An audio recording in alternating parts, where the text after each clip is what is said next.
It's wild. I literally just finished the last video. And in that last video, I pointed out we need to be very careful of what is about to take place over the course of the last few months leading up to Joe Biden losing and leaving office. Because there may be yahoos who fully blow off the election results and effectively try to provoke a war and get more ingratiated in Ukraine. Before the election, there was this question about whether or not Joe Biden was going to allow weapons, long range missiles, to be fired into Russia proper. Putin came out and was very clear, if you do that, there will be consequences directly against you and your own specific interests, meaning not just with Ukraine, but also with you. You are not safe. Do not get it twisted. Joe Biden, apparently listening to the Pentagon, who was against any notion of this kind of escalation, backed down off of that. Blinken seemed to get sidelined. And in fact, if you remember, all of this was taking place when Keir Starmer was supposed to be coming to the US. And there was all of these reports in the media that Joe Biden was going to allow long range missiles. There was a horrible row where Joe Biden was effectively yelling at British media, and it became very clear that that was not something that Joe Biden, A, was going to allow at the time, and B, that the media, or for that matter, stuff was being leaked into the media to try to push the president into a particular position. He resisted, and he seemed to be very angry at the British delegation that was here. All right, fast forward. This gets litigated in the election, meaning the Ukraine war and the conflict gets litigated in the election, and Trump wins it. Not just wins it, he wins it under this notion that I'm going to end the war. Joe Biden got us into a war. They're at the brink of a third world war, meaning we may end up in nuclear, immolation, or it's not immolation is not the word for it, but basically we may be destroyed in a nuclear chaos, nuclear catastrophe. And Joe Biden is whistling past the graveyard. And he's continuously doing this with his escalatory policy. And if I was in office, this wouldn't have happened. All right, that was his argument. That's the argument that Donald Trump effectively made. Now, Kamala Harris said that he wants to hang around with dictators. He's hanging around with Kim Jong-un. He's praising dictators. They're saying all of that stuff. Trump wins. So if he wins and this issue is litigated, you would think that the American public, for the most part, agrees more with him and his side on how this is handled. Joe Biden doesn't care. And as I pointed to in my last video, this is the most disconcerting time period in this transition where you may have a lame duck president that will be dead in a few years, escalating this world into a war. And it seems that that is exactly what Joe Biden is doing. Joe Biden is blowing off Russia's red lines and is effectively allowing Ukraine to fire attack Adams missiles into Russia proper, not the disputed regions, but into Russia proper. Now, apparently, they're saying, and the New York Times is reporting this, that this is going to be in Kursk regions first, but that it can expand to other parts of Russia. Now, going back to what Putin said, Joe Biden is effectively either disbelieving that red line, blowing off that red line, and all things being equal, from the standpoint of world leaders, I would say that Putin is stuck with what he has said, which means there will be consequences. The moment that those missiles hit anything in Russia proper, there will be consequences. What those consequences are, I have no idea. But those consequences will be felt. And I guess my point is, from Putin's point of view, we, meaning Russia, in his mindset, is at war with NATO. And that was the way he articulated it, if indeed this policy would be allowed. Up to this point, the truth of the matter is that, as Mark has pointed out before, Ukraine had already been firing into Russia. I mean, the Belgorod region, for example, was one of the places that they were hitting with missiles. And if you remember, there were drones that were basically flying and hitting buildings in Moscow. That is different than a missile made by the US, fired using US intelligence into Russia, hitting targets in Russia proper. And I would imagine any world leader, especially when their point of view is that A, you expanding NATO to our border, not the other way around. You overthrew the government of Ukraine. We didn't do that. You did that. And now you are effectively arming, paying for, and giving diplomatic support to a war that is killing other Russians.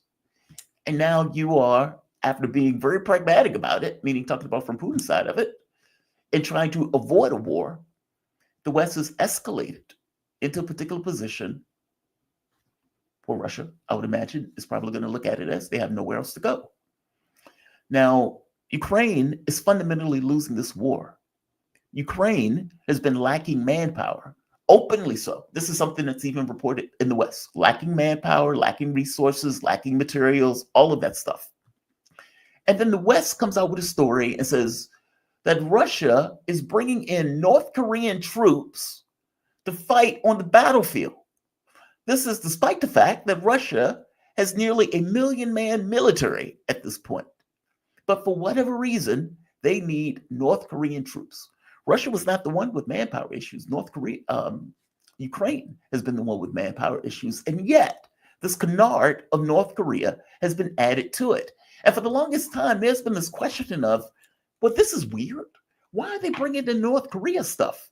All of the media, even in the US media, reports that it's Ukraine that's lacking manpower. I mean, for God's sake, you can watch the videos with them snatching people off the street, literally fighting, beating people up, and throwing them in vans in order to throw them on the front line with a potato and a rifle in order to go die.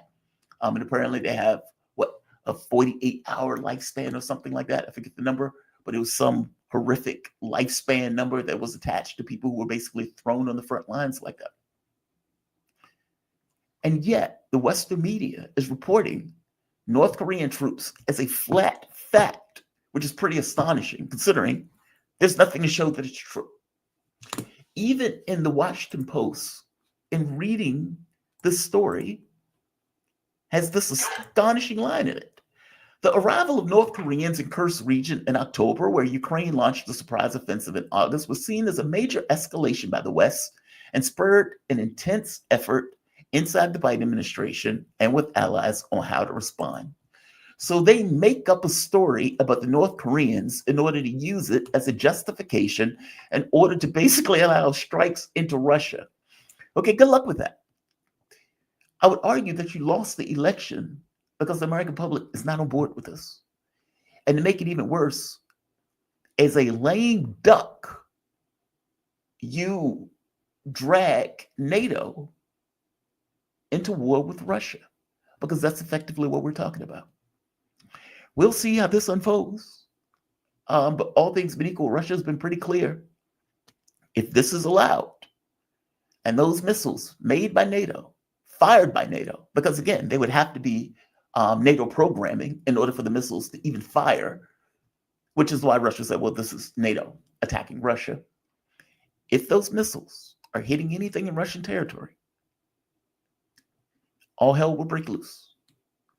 Now, I say that because I'm assuming that Putin's red line is an actual red line, and that red line is, I have a belief that leaders can't necessarily go back on things that they say that are effectively red lines without losing credibility.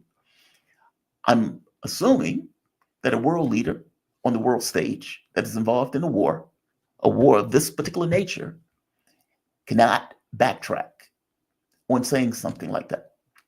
Hence my point that the moment that missile hits anything, we may as well consider Russia at war with the NATO in an official sense of the word.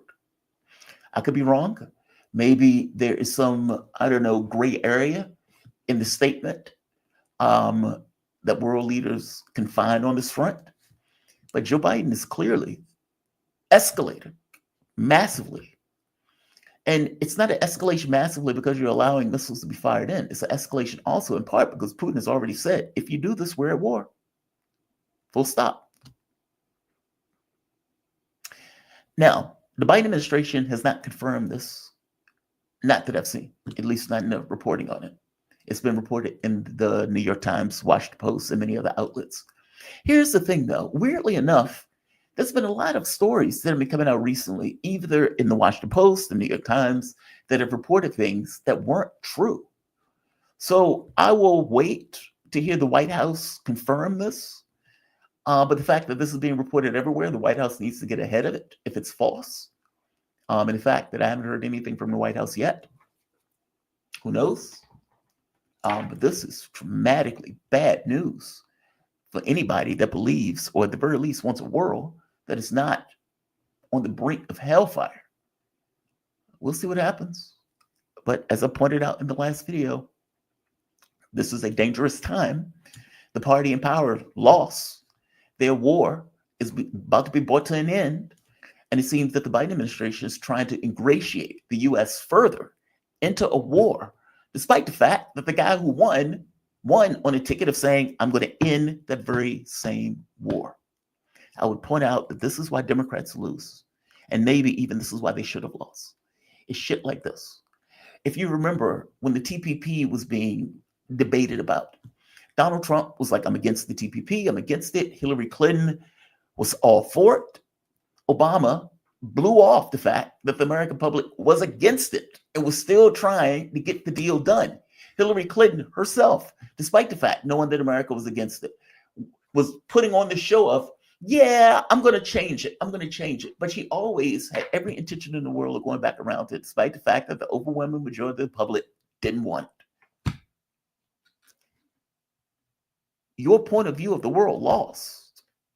Your orthodoxy lost. And I'm saying orthodoxy at the very least in the sense of the Ukraine war and the, $200 billion that we pissed away in this war.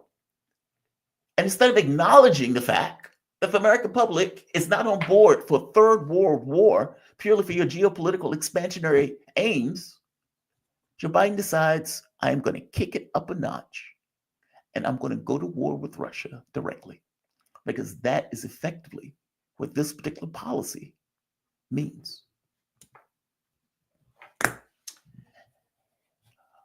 An 80-something-year-old man that is on his deathbed in a few years is whistling past the graveyard and is dragging this country into a potential conflict with the nuclear power in direct terms.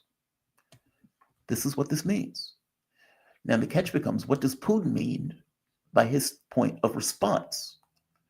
And that is, I guess, something we are going to find out together.